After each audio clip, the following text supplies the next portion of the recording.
Okay, Derbyites, we are such Emmy nuts at Gold Derby that we love predicting even the Creative Arts Awards that take place 1 week before the big ceremony. And the Creative Arts have some interesting races, even some sexy ones, where, for example, you find celebrities duking out the races for guest performances. Now, Chris, let's start with you in the race for Best Comedy Guest Actress because you tend to think the race is wide open. I'm going to let you set that up, and then I'm going to have one of our other editors ambush you to tell you how wrong you are. So go ahead. Well, so many races, I think it's like this person or that person. You can narrow it down to about two. But this comedy guest actress is a bear for me. I've had, I think, 3 or 4 different people in my first place slot. I think any of the 6 could win and not surprise me. You've got Gabby Hoffman, Joan Cusack, Christine Baranski, Pamela Adlon, Tina Fey, Elizabeth Banks. I mean, they're, for various reasons, I think any of those people could win. No, this is like a 3-person race. This is not a 6-person race. You're Well, crazy. who are you knocking out? I'm knocking out Pamela Adlon, Gabby Hoffman, and Elizabeth Banks. They didn't do enough to get votes from the voters, I don't think. Christine Baranski, that's the one I'm going for. She is on The Big Bang Theory. They absolutely love the guest actors in that, on those types of shows, those multicam shows, like Bob Newhart won a couple years ago, Kathy Bates, and she's really the only multicam there, so she kind of sticks out like this, orange in the barrel of apples, like we all like to say. She didn't even stick out on that own show. Laurie Metcalf was a guest actress on the same episode and did a better job than Christine did. So who are you predicting, Tina Fey? Well, I move it around every day. I've got Gabby Hoffman right now. We've got a whole photo gallery on Get Nude, Win an Emmy, and that I think that giving birth in an episode is, for the voters that actually watch these episodes, is going to be so brave. I just think, and also she's one of the few people this year that has 2 nominations for acting. I mean, she's really on the radar of these voters. So does Christine Baranski. Yeah. But she's also lost like 15 in a row. Yeah. Which could mean that she's due. I'm not saying that Christine can't win. I mean, for the very reasons you just said, I think I'm the one saying I can make a case for all 6. But I think it's Tina Fey because her performance is so outrageous, tongue-in-cheek, savagely skewering, what was her name, the lead prosecutor in the OJ case. But she submitted the wrong Marcia episode. Clark, yeah, she's channeling that to an absurd degree. And she's in several episodes. She doesn't have just one. And she plays it with hilarious edge. So anyone who has watched the Unbreakable Kimmy Schmidt episodes, I think will find that just screamingly hilarious. But if they watch her specific episode, which they're supposed to, she submitted the wrong one. She should have submitted the finale, and she did not. Oh. She's not in either episode. She was in 2, I think, and she wasn't in either one very much. Right. Overall, though, Tom's right. She probably deserves an Emmy for the role overall, but that's not how Emmys are rewarded. They're rewarded based on one episode. At least they're supposed to be. Well, yeah, that's the big question. I think Tina Fey is the kind of person who could win this category because the Emmy voters just love her, and we know that the voting has been opened up to the wider membership. It's not just the tiny panels anymore. So if it skews more towards like a popular vote, that helps her big time. I don't think she would have much of a chance here under the old panel system where they're watching the episodes, and the episodes we have seen that they usually did matter under those circumstances. But so she could win on certainly name and reputation and how much they like her and the fact that she produces the show and all of those other factors could tilt in her favor, especially with no frontrunner and with no Saturday Night Live nominee in this category because they didn't submit any women on the ballot Saturday Night Live this year. And Saturday Night Live, without that, it's sort of hard to know where they'll go here. Mm-hmm. Well, speaking of this category for comedy guesting, John Hamm could actually win here after having lost a billion times for drama actor for Mad Men. And his role is also delightfully kooky and crazy. And he surrenders to it, showing great comic timing as a weasel evangelical nut job who locks up these girls in the Midwest and pulls out a guitar and he's utterly off the charts. But he's in a very endearing, silly way that reminds you that this guy's quite a performer who can give a turn very different from what we see on Mad Men. Is anybody besides me predicting John Hamm will win there? I'm predicting him, but hesitantly. Bradley Whitford is also really good in his episode. The only thing, though, Bradley Whitford is in a drama series. Let's face it, Transparent is a drama that happens to be half-hour long, so it's called a comedy by Emmy standards. But these categories, they always go to the funny people, to the comedians, basically, and Bradley Whitford is not that. So that's why I'm kind of going with Hamm, even though I think Bradley Whitford is the better actor of the two, when you're comparing these two characters.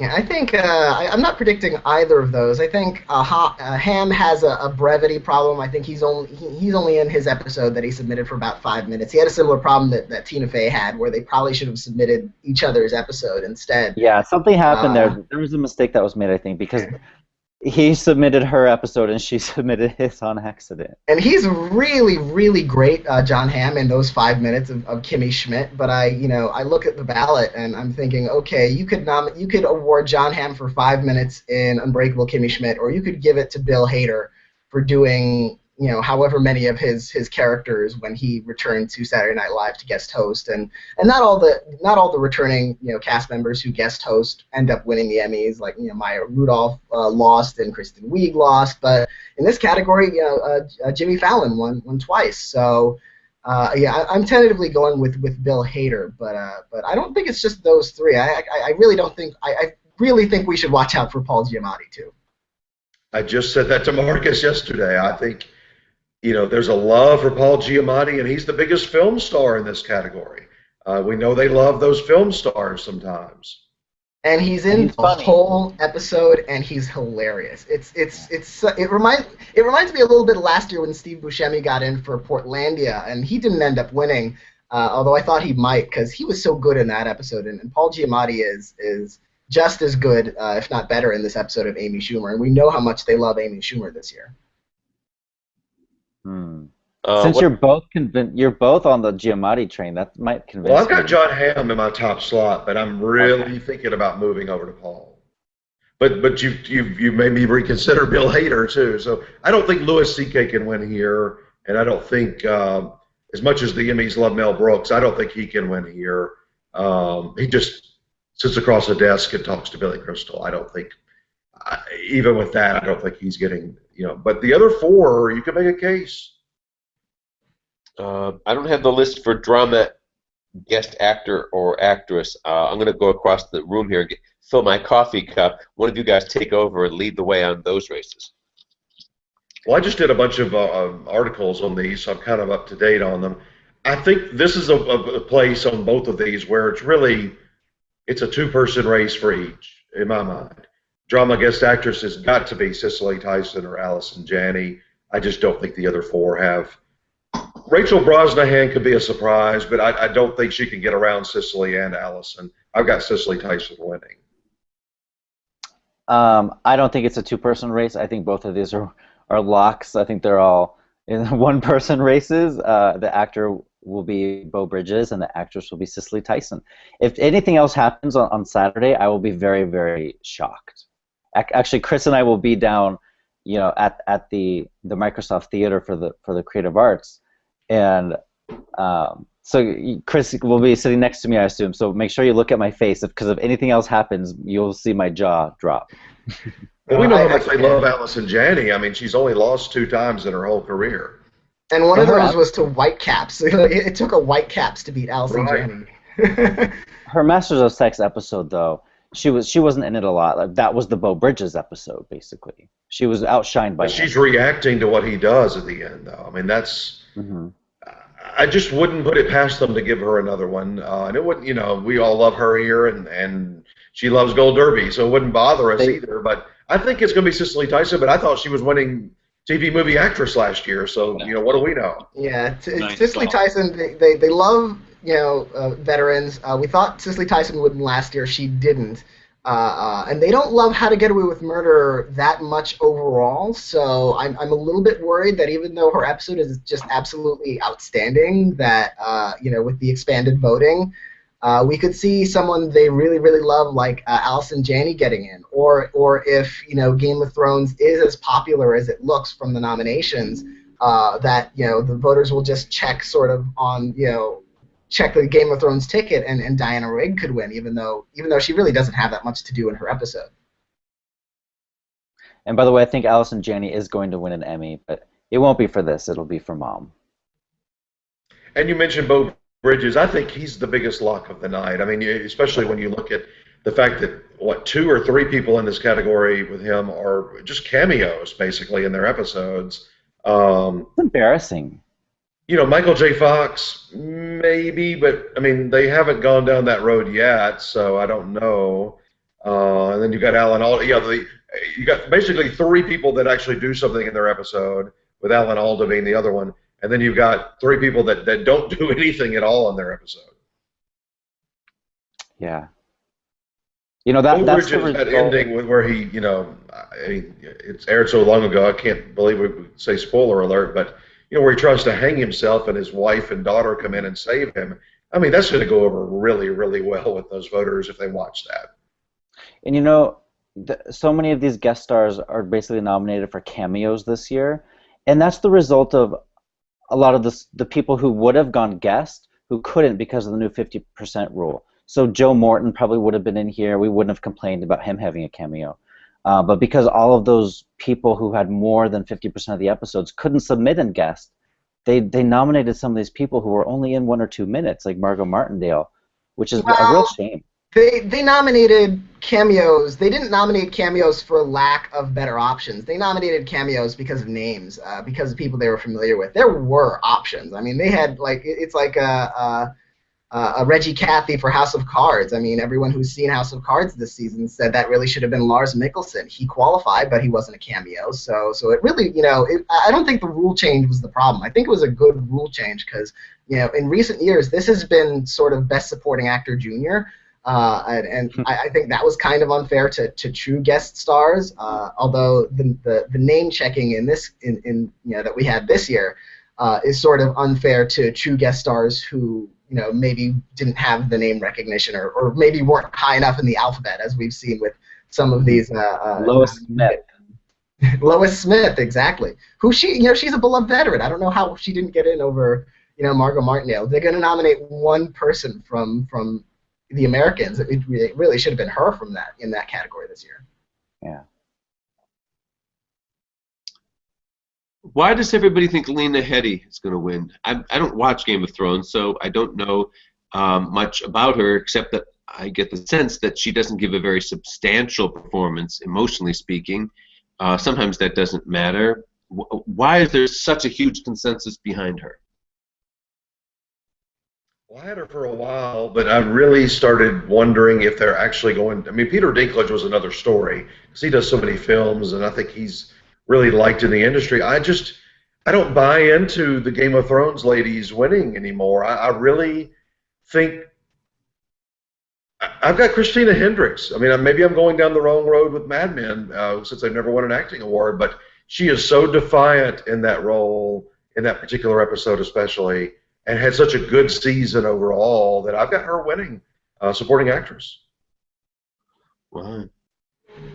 That's possible. I've got Lena Headey. I'm not predicting her with the utmost confidence. I think she had that season finale episode where which was a really good strong episode for her because her character is sort of sympathetic. Like, she's still a horrible person, but she's humiliated and dragged through the streets and then walked through the streets and shamed before all the people of King's Landing, and then she finally gets back to her family and she cries, and it's an emotional moment for her that I think is really strong in an episode that other voters liked. The director's branch nominated it, the writer's branch nominated it.